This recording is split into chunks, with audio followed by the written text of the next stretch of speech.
మార్గశిర మాసంలో వచ్చే మంచి రోజులలో చేయవలసిన పూజా విధానాలు.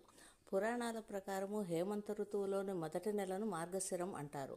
ఈ మాసం గురించి శ్రీకృష్ణ భగవానుడు స్వయంగా భక్తులకు వివరించాడు. ఈ నెలలో చేసే పూజలు, యాగాలు, అభిషేకాలు, హోమాలతో భక్తి శ్రద్ధలతో ఎలాంటి దైవ కార్యం చేసినా అన్నింటినీ తానే స్వీకరిస్తాడని కన్నయ్య చెప్పాడు.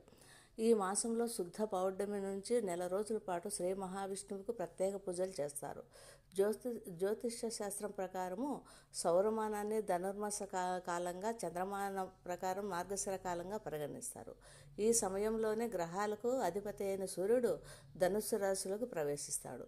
ఈ సమయంలో శ్రీహరికి ఆవు నెయ్యితో దీపారాధన చేసి విష్ణు సహస్రనామము, భగవద్గీత పారాయణము చేస్తే వారికి శివుని అనుగ్రహం లభిస్తుంది.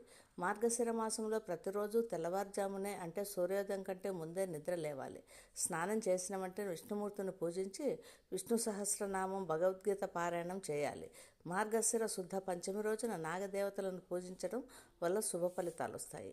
ఏదైనా శుభకార్యాలకు ప్రారంభించే ఈ సమయం అనుకూలంగా ఉంటుంది. అలాగే శుద్ధ షష్ఠి రోజున కుమారస్వామిని పూజించడం వలన సంతాన యోగ్యం కలుగుతుంది. ఈ మాసంలో వచ్చే ప్రతి గురువారం రోజున లక్ష్మీదేవికి, దత్తాత్రేయునికి ప్రత్యేక పూజలు చేయాలి. ఇలా చేయడం వల్ల లక్ష్మీదేవి అనుగ్రహం లభించి సంపదలు పెరుగుతాయి. మార్గశిర శుద్ధ సప్తమి, భాను సప్తమి, రథసప్తమి అని కూడా పిలుస్తారు.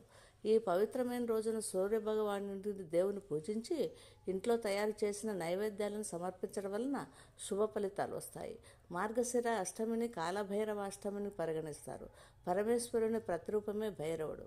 ఈ స్వామిని పూజిస్తే మనకున్న భయాలన్నీ తొలగిపోయి ఇదే నెలలో వచ్చే ఏకాదశి మోక్ష ద్వాదశి అంటారు.